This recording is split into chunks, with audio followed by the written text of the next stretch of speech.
ख्रिस्तामध्ये उपस्थित प्रिय बंधू आणि भगिनीनो, आज आपण येशूच्या शिकवणीविषयी विचार करणार आहोत। येशूने आम्हाला वेगवेगळ्या शिकवणी दिल्या आणि बायबलमध्ये आम्हाला पुष्कळ येशूच्या शिकवणी शिकायला मिळतात। त्यापैकी 6 शिकवणी प्रामुख्याने आम्ही आज पाहतो। पहिली शिकवण आहे येशूची। येशूने प्रार्थना करायला शिकवलं। जेव्हा शिष्यांनी येशूला विचारलं की आम्हाला प्रार्थना करायला शिकवा, तेव्हा प्रभूने प्रार्थना शिकवली। त्याला आपण मत्तयाचे शुभवर्तमान अध्याय 6 ओवी 9 पासून पाहतो आणि तसेच लूकाचे शुभवर्तमान अध्याय 11 मध्ये सुद्धा आम्ही पाहतो। त्याला प्रभूची प्रार्थना म्हणून आम्ही ओळखतो आणि प्रभूने आम्हाला परमेश्वर पित्याला आमचा बाप म्हणून ओळखणे, त्याला पवित्र मानणे आणि त्याच्या इच्छेनुसार आम्हाला चालवण्यासाठी प्रार्थना करून प्रार्थना करण्यासाठी प्रभूने आम्हाला शिकवलेली आहे। आणि त्याचप्रमाणे वेगवेगळ्या प्रकारची प्रार्थना प्रभूने आम्हाला सांगितलेली आहे। आम्ही पाहतो मत्तय अध्याय 6 ओवी 5 पासून आम्ही वाचतो। प्रभूने सांगितलेले आहे गुप्त प्रार्थना। गुप्त प्रार्थनेचा अर्थ प्रिय बंधू आणि भगिनीनो, गुप्त प्रार्थना अशासाठी सांगितले आहे की माझा आणि पित्याचा संबंध जो आहे तो आपण ओळखून प्रार्थना करावं। मी माझ्या विश्वासाने अंतकरणाने पित्या परमेश्वराकडे जाऊन आम्ही त्याच्याशी एक होऊन गुप्तपणे प्रार्थना करावं। त्यासाठी आम्ही पाहतो येशूने सुद्धा आपल्या जीवनामध्ये पर्वतावर जाऊन प्रार्थना केली। जेव्हा पर्वतावर जाऊन प्रभूने प्रार्थना केली, घुटणे टेकून प्रार्थना केली, त्यांनी 40 दिवस 40 रात्र उपवास करून प्रार्थना केली। म्हणजे त्यांनी काय केलं? एकांतपणे प्रार्थना केली, प्रभूशी एक होऊन प्रार्थना केली। आणि म्हणून प्रभू आम्हाला ह्या गुप्त प्रार्थनेमध्ये सांगत आहे की आम्ही सुद्धा एकांतपणे प्रभूशी, देवाशी एक होऊन आम्ही प्रार्थना करावं। त्याच्यासाठी आम्हाला गुप्त प्रार्थनाविषयी सांगत आहे। आणि त्याचप्रमाणे शैतानाला काढून टाकण्यासाठी प्रार्थना फार गरजेची आहे म्हणून आम्हाला सांगते। एकदा एका व्यक्तीने आपल्या मुलाला येशूच्या शिष्याकडे नेले आणि त्यांना त्या दुष्ट आत्म्याला काढून लावण्यासाठी विचारले, परंतु त्या शिष्याने जमलं नाही। तेव्हा परत तो व्यक्ती येशूकडे येऊन म्हणाला, माझ्या मुलाला दुष्ट आत्मा लागलेला आहे आणि मी तुमच्या शिष्याकडे त्यांना नेलो, परंतु त्यांच्याच्याने ते काही जमलं नाही। आणि येशू त्यांना म्हणत आहे, आपण मत्तय अध्याय 17 ओवी 21 मध्ये, तसेच आपण मार्क अध्याय 9:29 मध्ये सुद्धा आम्ही वाचतो। येशू म्हणत आहे, असली जात उपवास आणि प्रार्थनाशिवाय जात नाही। म्हणजे शैतानाला काढण्यासाठी सुद्धा प्रभू आम्हाला प्रार्थना करायला शिकवत आहे, उपवास करून प्रार्थना करायला शिकवत आहे। जेव्हा आम्ही उपवास करून प्रार्थना करतो, आमची प्रार्थना शक्तिशाली प्रार्थना होते आणि कोणत्याही प्रकारचं शैतान आणि कोणत्याही प्रकारचं बंधन प्रार्थनेद्वारे, उपवास आणि प्रार्थनेद्वारे नष्ट होते। ते प्रभू आम्हाला सांगत आहे। आणि त्याच्यानंतर आम्ही पाहतो प्रभू आम्हाला सांगत आहे विश्वासाने प्रार्थना करा। आमच्या प्रार्थनेमध्ये विश्वास असावा। आम्ही मार्क अध्याय 11 ओवी 20 पासून वाचतो। प्रभू म्हणत आहे, तुमच्यामध्ये मोहरीच्या दाण्या एवढा जर विश्वास असेल आणि तुम्ही या पर्वताला इथून उपडून जाऊन समुद्रात टाकला जा असं म्हणत असेल तर त्याच्या विश्वासानुसार तसे घडेल म्हणून प्रभू सांगत आहे। प्रिय बंधू आणि भगिनीनो, विश्वासाची प्रार्थना कधीही प्रभू नाकारत नाही। विश्वासाने केलेल्या प्रार्थनेला प्रभू फळ देते, म्हणून विश्वासाने प्रार्थना केला पाहिजे आणि विश्वासाने प्रार्थना केल्याने प्रभू आमची प्रार्थना ऐकतो। त्यानंतर आम्हाला प्रभू सांगत आहे आग्रहाची प्रार्थना। आग्रहाच्या प्रार्थनेमध्ये आम्हाला प्रभू सांगत आहे मत्तय अध्याय 7 ओवी 7 मध्ये एक उदाहरण देत आहे, दृष्टांत देत आहे की एक मित्र एका मित्राकडे अर्ध्या रात्री भाकरी मागायसाठी जातो आणि तो अर्ध्या रात्री झोपला होता आणि तो हा दरवाजा ठोकून ठोकून त्याला आग्रह करून मागत आहे की माझा एक पाहुणा माझ्याकडे आलेला, त्याच्यासाठी मला वाढायला काही नाही, तू मला भाकरी दे. तर प्रभू सांगत आहे की त्याचा मित्र म्हणून तो जरी काही तो जर नाही देईल तरी परंतु याच्या आग्रहास्तव तो त्याला नक्की देईल. आणि म्हणून प्रिय बंधू आणि भगिनींनो, आपण समोर पुन्हा वाचतो, लूक अध्याय 18:1 पासून वाचतो. एक विधवा, तिचा न्याय मागण्यासाठी ती न्यायाधीशाकडे जात होती, परंतु तिचा न्याय मिळत नव्हता.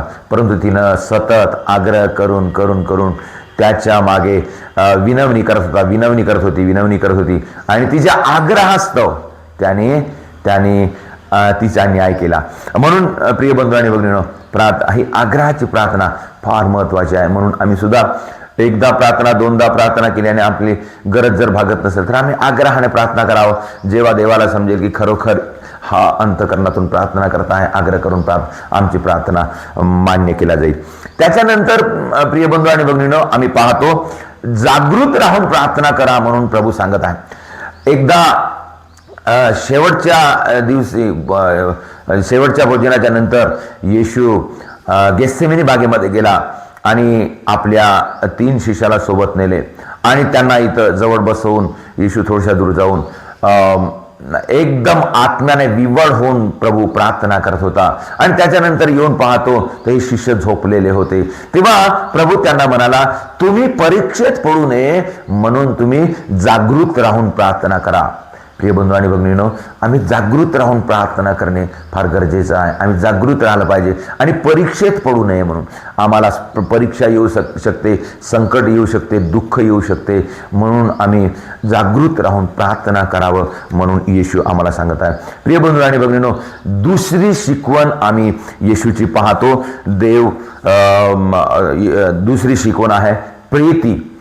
आम्ही योहानाचे पहिले पत्र अध्याय 4:8 आणि 16 मध्ये वाचतो. वचन सांगत आहे, देव प्रीती आहे. देव प्रीती आहे. आणि मग देव प्रीती आहे म्हणजे देव आम्हाला प्रीती करायला सांगतो आणि ते देवाची प्रीती आम्हाला शिकवण्यासाठी येशू आला. देव प्रीती आहे, परमेश्वर प्रीती आहे. आणि यशाचा ग्रंथ अध्याय 49:15 मध्ये आम्ही वाचतो. वचन म्हणते, स्त्री आपल्या पोटच्या मुलाला विसरू शकेल काय? जरी ती विसरली तरी मी तुला विसरणार नाही. म्हणजे परमेश्वर आम्हाला आश्वासन देत आहे, जर स्त्री विसरूनही जाईल तरी परंतु मी कधी तुम्हाला विसरणार नाही म्हणून प्रभू आश्वासन देत आहे. म्हणजे प्रभू प्रेम आहे, प्रभू आम्हावर प्रेम करतो आणि त्या प्रेमाखातीर पित्या परमेश्वराने आपल्या पुत्राला पाठवलं. योहानाची शुभवर्तमान अध्याय 3:16 मध्ये आम्ही वाचतो, देवाने जगावर एवढी प्रीती केली की त्याने आपला एकुलता एक पुत्र दिला, अशासाठी की जो कोणी त्याच्यावर विश्वास ठेवतो त्याचे सर्वनाश होऊ नये तर त्याला सार्वकालिक जीवन मिळावं. आणि म्हणून देव प्रीती आहे आणि त्या प्रीतीपोटी देवाने येशूला पाठवले आणि येशूने आम्हाला प्रीती करायला सांगितली. आम्ही येशूने सांगितलेली प्रीती आम्हाला वेगवेगळ्या वचनाद्वारे आम्हाला पाहायला मिळते. आम्ही योहानाची शुभवर्तमान अध्याय 15:12 मध्ये आम्ही वाचतो, येशू म्हणत आहे, जशी मी तुमच्यावर प्रीती केली तशी तुम्ही एक दुसऱ्यावर प्रीती करा. जशी मी तुमच्यावर प्रीती केली. कशीही प्रीती करण्यासाठी नाही, आम्ही प्रीती करण्याच्या वेगवेगळे उद्देश असू शकते किंवा त्याच्यामध्ये स्वार्थपणा असू शकते किंवा आम्हाला काहीतरी मिळावं म्हणून करू शकतो. परंतु येशूने कशी प्रीती केली? येशूने निस्वार्थ प्रीती केली, आम्हाला अनंत जीवन मिळण्यासाठी प्रीती केली. आणि पुढे म्हणत आहे, 13वं वचन म्हणत आहे, आपल्या मित्रासाठी प्राण देणे याच्यापेक्षा मोठी प्रीती नाही. म्हणजे येशूने आम्हाला मित्र म्हटलेले आहे आणि त्यांनी आमच्यासाठी प्राण दिला आहे. म्हणजे फार मोठी प्रीती त्यांनी आम्हावर केलेली आहे. म्हणून प्रिय बंधू आणि भगिनींनो, येशूची प्रीती महान आहे आणि येशू आम्हाला प्रीतीविषयी शिकवत आहे. आणि एवढेच नव्हे तर येशू म्हणत आहे, येशूने आम्हाला प्रीती दाखवलेली आहे आणि त्याने आम्हाला प्रीती ओळखून, देवाची प्रीती ओळखून देवाच्या प्रीतीमध्ये राहण्यासाठी आणि देवाच्या प्रीतीने चालण्यासाठी आम्हाला शिकवत आहे. आणि म्हणून आपण देवाची प्रीती ओळखली पाहिजे आणि देवाची प्रीती आपल्या जीवनात आत्मसात केलं पाहिजे. त्याच्यानंतर प्रिय बंधू आणि भगिनींनो, आम्ही पाहतो येशूची तिसरी शिकवण. येशूची तिसरी शिकवण ही आहे की पश्चाताप करा. पश्चाताप. प्रिय बंधू आणि भगिनींनो, येशू आम्हाला सांगत आहे पश्चाताप करा, कारण स्वर्गाचे राज्य जवळ आले आहे. मत्तई अध्याय 3 ओवी 2 मध्ये आम्ही वाचतो. आणि तसेच समोर मत्तई अध्याय 4:17 मध्ये सुद्धा आम्ही वाचतो, काळाची पूर्णता झाली आहे म्हणून पश्चाताप करा, कारण स्वर्गाचे राज्य जवळ आले आहे. स्वर्गाचे राज्य जवळ आले म्हणून पश्चातापाची गरज का पडते? प्रिय बंधू आणि भगिनींनो, आम्ही स्वर्गामध्ये जाण्यासाठी आम्ही पवित्र हृदय बनवणे आणि स्वतःची शुद्धी करून घेणे हे गरजेचं आहे. तेव्हाच आम्हाला स्वर्गात जाता येते. आणि म्हणून आम्हाला अनंत जीवन देण्यासाठी प्रभू म्हणत आहे तुम्ही पश्चाताप करा, स्वर्गाचे राज्य जवळ आलेले आहे. येशू आलेला आहे. येशू आम्हाला स्वर्गात नेण्यासाठी आलेला आहे. देवाचे राज्य आलेलं आहे आणि प्रभूने आम्हाला देवाचे राज्य शिकवले. आणि त्याच्यामध्ये देवाचे राज्य शिकवताना आम्हाला सांगत आहे पश्चाताप करा, कारण स्वर्गाचे राज्य जवळ आलेले आहे. आणि समोर आम्ही वाचतो लोक अध्याय 15 ओवी 17 मध्ये आम्हाला माहित आहे उदळ्या पुत्र जेव्हा आपल्या बापाच्या प्रेमापासून दूर गेला आणि तो आपल्या मनमर्जीने त्यांनी संपत्ती खर्च केली आणि शेवटी त्याला अडचण आली, तेव्हा वचन म्हणते तेव्हा त्याला बापाची आठवण आली आणि म्हणतात नंतर तो शुद्धीत येऊन म्हणाला काय म्हणाला? माझ्या बापाच्या घरी नौकरांसाठी भाकरीची रेलचेल आहे आणि मी इथे उपाशी मरत आहोत. म्हणजे त्यांनी बापाचं प्रेम ओळखलं, आठवण आली त्याला आणि तो शुद्धीवर आला असं म्हणतात. म्हणजे आतापर्यंत तो शुद्धीवर नव्हता म्हणजे आध्यात्मिक डोळे उघडलेले नव्हते. आणि म्हणजेच आम्ही पश्चाताप करणे म्हणजे काय? आमचे आध्यात्मिक डोळे उघडले पाहिजे. आम्ही काय करत आहोत, आम्ही वाईटाकडे जात आहोत, आम्ही पापामध्ये आहोत, ते आम्ही ओळखलं पाहिजे. म्हणजे शुद्धीवर आलं पाहिजे. आणि मग पश्चाताप, जो ओळखतो मी काय करत आहोत, मी बरं करत आहोत की वाईट करत आहोत, तेव्हा ओळखल्यानंतर आम्हाला पश्चाताप होते आणि आम्हाला पश्चाताप करासाठी प्रभू सांगत आहे. प्रिय बंधू आणि भगिनींनो, याच्यानंतर जी शिकवण आम्ही पाहतो, प्रभू म्हणत आहे क्षमा करा. जर तुम्ही लोकांच्या अपराधाची क्षमा केली तर तुमचा स्वर्गीय पिता सुद्धा तुमच्या अपराधाची क्षमा करेल म्हणून वचन सांगत आहे. वचन मत्तई अध्याय 6 ओवी 1 पासून आम्ही वाचतो. मत्तई अध्याय 6 ओवी 14 आणि 15 मध्ये आम्ही वाचतो, तुम्ही जर तुमच्या एक दुसऱ्याच्या पापाची क्षमा केली तर स्वर्गातील पिता सुद्धा तुमच्या पापाची क्षमा करेल. आणि त्याच्यानंतर आम्ही पाहतो मार्क अध्याय 11 ओवी 25 मध्ये सुद्धा आम्ही पाहतो त्याचप्रमाणे प्रभू सांगत आहे की तुम्ही क्षमा करा आणि क्षमा करून प्रार्थना करा. आणि एकदा पेत्राने येशूला विचारले, मत्तयाचे शुभवर्तमान अध्याय 18 ओवी 21 ते 22 पर्यंत पेत्राने येशूकडे येऊन विचारले, प्रभूजी माझा भाऊ माझ्या विरुद्ध किती वेळ पाप केला तर मी त्याला क्षमा करू? 7 वेळ काय? तेव्हा प्रभू म्हणाला, मी तुला 7 वेळ म्हणून सांगत नाही तर 7च्या 70 वेळा. याच्यामध्ये आम्ही काय समजतो प्रिय बंधू आणि भगिनींनो? 7च्या 70 वेळा असं म्हणण्याच्या माग येशूचा उद्देश होता की आम्ही कोणालाही मोजून मापून क्षमा करू नये. आम्ही मोजून मापून क्षमा करत नाही तर क्षमेला अंत नाही. कितीही वेळ माझा भाऊ चुकला, कितीही वेळ आमचे लोक चुकले तरी आपण त्यांना क्षमा करावं. म्हणजे आमचं मन उदार मनाने आम्ही क्षमा, कोणतेही अट न ठेवता आपण क्षमा करावं. तसं क्षमा केल्याने आमच्या जीवनामध्ये प्रभूची कृपा येते, आशीर्वाद येते, प्रभू आम्हाला प्रेमानं भरून देते. म्हणून आम्ही प्रभूने सांगितलेलं आहे क्षमा करा. प्रिय बंधू आणि भगिनींनो, येशूने फक्त शिकवले नाही, सांगितले नाही, परंतु त्यांनी आपल्या शत्रूला प्रेम केलेले आहे आणि त्याला क्षमा केलेली आहे. आम्ही पाहतो लोक अध्याय 23 ओवी 34 मध्ये क्रूसावर टांगत असताना शेवटच्या वेळेस येशूने बापाकडे, पित्याकडे प्रार्थना करून म्हटले, बापा यांना क्षमा कर, कारण यांना समजत नाही. येशूला मारून टाकण्यासाठी शिक्षा देणाऱ्या शिपायांना आठवण करून येशूने पित्या परमेश्वराकडे प्रार्थना केली आणि म्हणाला, बापा यांना क्षमा कर, कारण हे काय करत आहेत त्यांना समजत नाही. प्रिय बंधू आणि भगिनींनो, एवढे मोठे एक क्षमेचं एक शिकवण आम्हाला देवानं दिलेलं आहे, येशूनं दिलेलं आहे. फक्त शिकवण दिली नाही तर त्यांनी असं आम्हाला करून दाखवलं, स्वतः त्यांनी क्षमा केलेली आहे. आणि अशा प्रकारे क्षमा करणे फार महत्त्वाचे आहे. आणि प्रिय बंधू आणि भगिनींनो, त्याच्यानंतरची येशूची शिकवण आहे, येशू म्हणत आहे, दया करा. आम्ही एक दुसऱ्यावर दया केली पाहिजे, आम्हाला एक दुसऱ्याची दया आली पाहिजे. आम्ही लूक अध्याय 6:36 मध्ये आम्ही वाचतो, प्रभू शिकवत आहे, जसा तुमचा स्वर्गीय पिता दयाळू आहे तसे तुम्ही सुद्धा दयाळू बना. प्रिय बंधू आणि भगिनींनो, या जगामध्ये पुष्कळ लोक आहेत, कोणाला आधार नाही, कोणी अनाथ आहेत, कोणी अपंग आहेत, कोणी आजारानं पडून आहेत, कोणाला सांभाळण्यासाठी नाही आहे, कोणी म्हातारे आहेत, घरी कोणी त्यांना ठेवत नाही, असे पुष्कळ लोक आहेत. प्रिय बंधू आणि भगिनींनो, त्यांना पाहून आमचं हृदय दयेनं भरून गेलं पाहिजे. ही येशूची शिकवण आहे.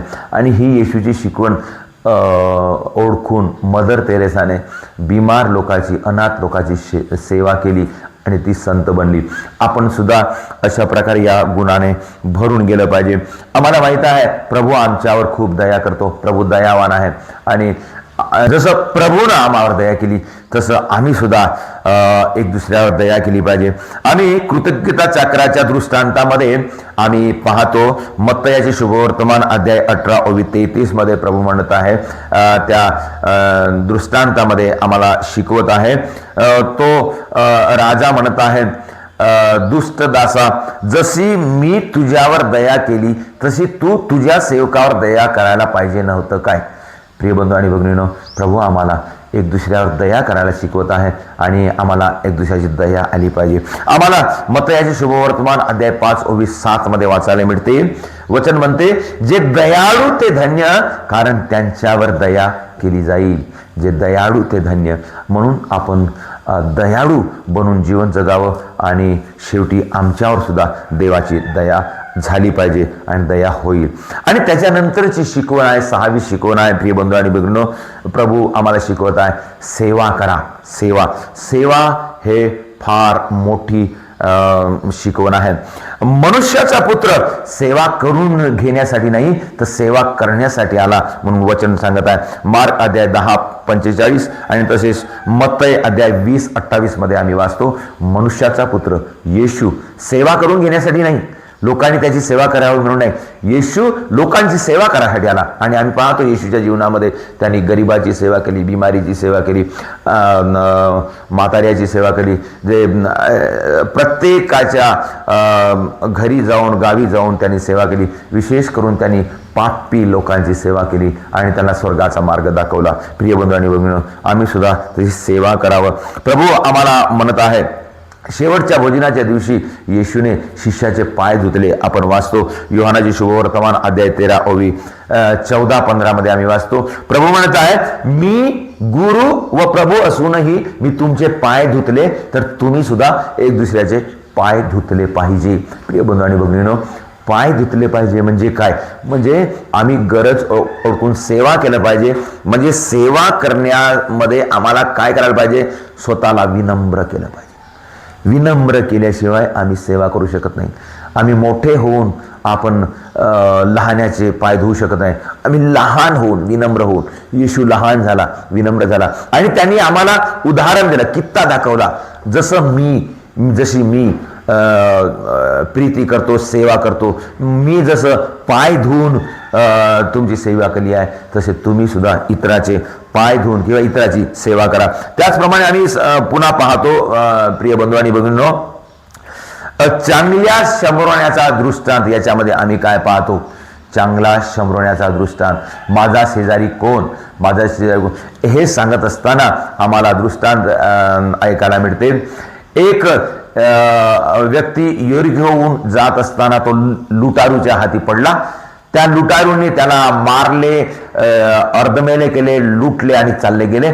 आणि त्याच्यानंतर चांगले प्रतिष्ठित व्यक्ती त्याच्याजवळून दोघं जण गेले, परंतु त्यांनी त्यांना हात नाही लावलं. आणि त्याच्यानंतर हा शंभरोणी तिथून जाताना त्याच्या जवळ आला, त्याला पाहिलं आणि त्याला पाहिलं, ते अर्धमेला पाहून, त्या कन्नत असलेला पाहून त्याला त्याचा कडवडा आला. प्रिय बंधू आणि भगिनींनो, बायबलमध्ये म्हणत आहे त्याला कडवडा आला आणि त्याने मग त्याची सेवा केली. लोक अध्याय 10 ओवी 25 ते 37 मध्ये आम्ही वाचतो. आणि त्याची सेवा केली आणि त्याला मलमपट्टी केली, त्याला आपल्या गाढवावर बसून उतार शाळेत नेलं आणि त्याची सेवा केली आणि त्याला मदत केली. आणि येशू म्हणत आहे माझा शेजारी कोण कोण, हा तिघापैकी म्हणजे ज्यांनी त्याची सेवा केली. प्रिय बंधू आणि भगिनींनो, याच्याद्वारे आम्हाला संदेश मिळते की जो कोणी आमच्या सोबत आहे, जवळ आहे, जो कोणी गरजवंत आहे, ज्या लोकांना खरोखर आमच्या सेवेची गरज आहे, त्यांच्यावर आम्ही सेवा करावं, त्यांची सेवा करावं. आणि त्याच्यासाठीच आम्हाला येशूने बोलावले आहे. प्रिय बंधू आणि भगिनींनो, ह्या येशूच्या 6 शिकवणी फार महत्त्वाच्या आहेत. आणि त्याच्यानंतर आम्ही बायबल वाचल्यानंतर भरपूर येशूच्या शिकवणी आहेत, परंतु ह्या 6 शिकवणी आम्हाला एकदम स्पष्टपणे आणि सरळ आणि सोप्या भाषेत येशूने सांगितले आहे. आपण याचं अनुकरण करूया आणि याच्याद्वारे आम्ही प्रभूच्या जवळ जाण्याचा प्रयत्न करूया, प्रार्थना करूया आणि प्रभूचा अनुभव घेऊया.